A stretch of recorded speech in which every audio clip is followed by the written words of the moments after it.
Dubai world trade സെന്ററിൽ ഏറ്റവും വലിയ ഓണാഘോഷമൊരുക്കി മലയാളി കൂട്ടായ്മ. കേരളത്തിലെ കോളേജുകളുടെ UAE വേദിയായ അക്കാഫ് അസോസിയേഷനാണ് ആഘോഷം സംഘടിപ്പിച്ചത്.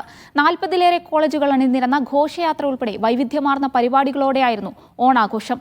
കുറഞ്ഞ വരുമാനക്കാരായ പ്രവാസികളുടെ 26 അമ്മമാരെ ആദരിക്കുന്ന മാതൃവന്ദനവും ആഘോഷത്തിന്റെ ഭാഗമായി. ദുബായ് വേൾഡ് ട്രേഡ് സെന്ററിൽ നിന്നും MC നാസർ തയ്യാറാക്കിയ റിപ്പോർട്ട് കാണാം.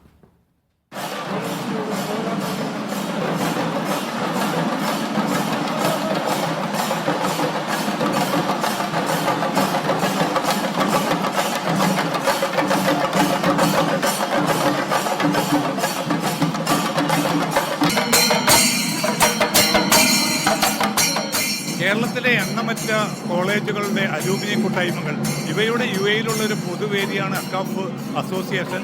അതിൻ്റെ കീഴിലാണ് ദുബൈയിലെ ഏറ്റവും വലിയ ഒരു ഓണാഘോഷം ഇന്ന് അരങ്ങേറിയത്.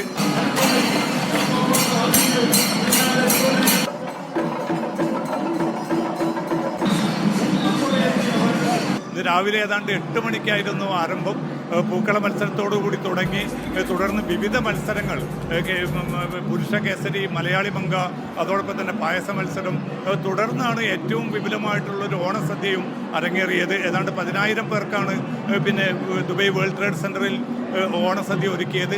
തുടർന്ന് വൈകിട്ടായിരുന്നു ഏറ്റവും വലിയ ഒരുപക്ഷെ ഈ ആഘോഷ പരിപാടിയോടെ ഏറ്റവും കമനീയമായിട്ടുള്ള, ഏറ്റവും സൗന്ദര്യവത്തായിട്ടുള്ള ഒരു പരിപാടി എന്ന നിലയ്ക്ക് ഘോഷയാത്ര അരങ്ങേറിയത്. കേരളത്തിലെ ഏതാണ്ട് 40ഓളം കോളേജ് അലൂമിനി കൂട്ടായ്മകൾ ഇതിൽ സജീവമായി തന്നെ പങ്കാളിത്തം വഹിച്ചു.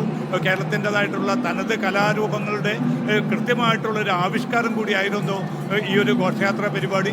കേരളത്തിൻ്റെ ഒരറ്റം മുതൽ മറ്റേ അറ്റം വരെയുള്ള അവിടുത്തെ കലാരൂപങ്ങൾക്ക് വലിയ തോതിൽ തന്നെ പ്രാധാന്യം നൽകി എന്നതുകൂടിയാണ് ഈ ഘോഷയാത്രയെ വേറിട്ട് നിർത്തുന്ന ഘടകം. അതോടൊപ്പം തന്നെ തിരുവാതിരക്കളി, പുലികളി, അതോടൊപ്പം തന്നെ തൃശ്ശൂർ പൂരത്തിൻ്റെ വിവിധ ചേരുവകൾ, എല്ലാ കാര്യങ്ങളും, എല്ലാ സാംസ്കാരിക മുദ്രകളും അതേപടി പുനരാവിഷ്കരിക്കാൻ കൂടി ഈ ഒരു ഘോഷയാത്രയ്ക്ക് സാധിച്ചു.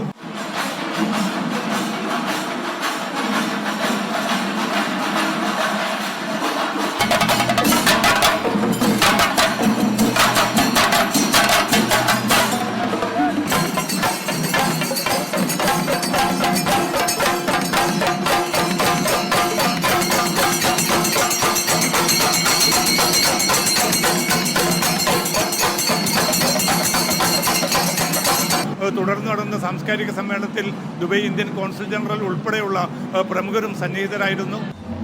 And I'm very glad that my first Onam is with Akaf.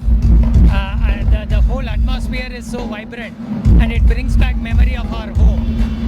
So let me take this opportunity to wish a very happy and prosperous Onam to all the brothers and sisters from Kerala, and I hope they will carry the spirit of community in this country. ഏതാണ്ട് 10,000 പങ്കെടുത്ത ഈ ഒരു പരിപാടി അതിൻ്റെ മാധ്യമ പങ്കാളി എന്ന നിലയ്ക്ക് മീഡിയ വണ്ണും ഉൾപ്പെട്ടിരുന്നു. മീഡിയ വണ്ണിൻ്റെ സ്റ്റാളിലും വിപുലമായിട്ടുള്ള പരിപാടികളായിരുന്നു ഒരുക്കിയിരുന്നത്. ഏതായാലും ഇന്നത്തെ തിരുവോണം നാടിനൊപ്പം തന്നെ പ്രവാസ ലോകവും സജീവമായിട്ട് ആഘോഷിച്ചു. അതിലേറ്റവും സജീവമായിട്ടുള്ള പങ്കാളിത്തം വഹിക്കാൻ ദുബായ് വേൾഡ് ട്രേഡ് സെന്റർ പോലുള്ള ഏറ്റവും വലിയൊരു വേദിയിൽ തന്നെ അക്കാഫ് അസോസിയേഷൻ നടത്തിയിരിക്കുന്ന ഈ പരിപാടി എല്ലാ നിലക്കും ശ്രദ്ധ പിടിച്ചു പറ്റുകയുണ്ടായി. വലിയൊരു എക്സ്പീരിയൻസ് ആണ്. ഇത്രയൊരു വലിയൊരു ക്രൗഡ് ദുബായിൽ കാണുക എന്ന് പറഞ്ഞാൽ തന്നെ വലിയൊരു കാര്യം തന്നെയാണ്. ഏകദേശം നല്ലൊരു അനുഭവം തന്നെയാണ്. മലയാളി തനിമ, മലയാളികൾ ഒന്നിച്ചു കൂടുന്ന ഏറ്റവും വലിയൊരു പരിപാടിയാണ് അക്കാഫ് എന്നുള്ള പരിപാടി. കേരളത്തോടൊപ്പം തന്നെ അതിൻ്റെ തനിമയിൽ, അതിൻ്റെ സജീവതയിൽ, അതിൻ്റെ വൈപുല്യത്തിൽ ഓണം ആഘോഷിക്കാൻ സാധിച്ചു എന്ന ഒരു സംതൃപ്തിയോടു കൂടിയാണ് ആളുകൾ ദുബായ് വേൾഡ് ട്രേഡ് സെന്ററിൽ നിന്നും ഏതാണ്ട് രാത്രിയോടുകൂടി മടങ്ങിയത്. ക്യാമറ പേഴ്സൺ യാസർ അർഫാത്തിനൊപ്പം MC Nasar, media one, Dubai.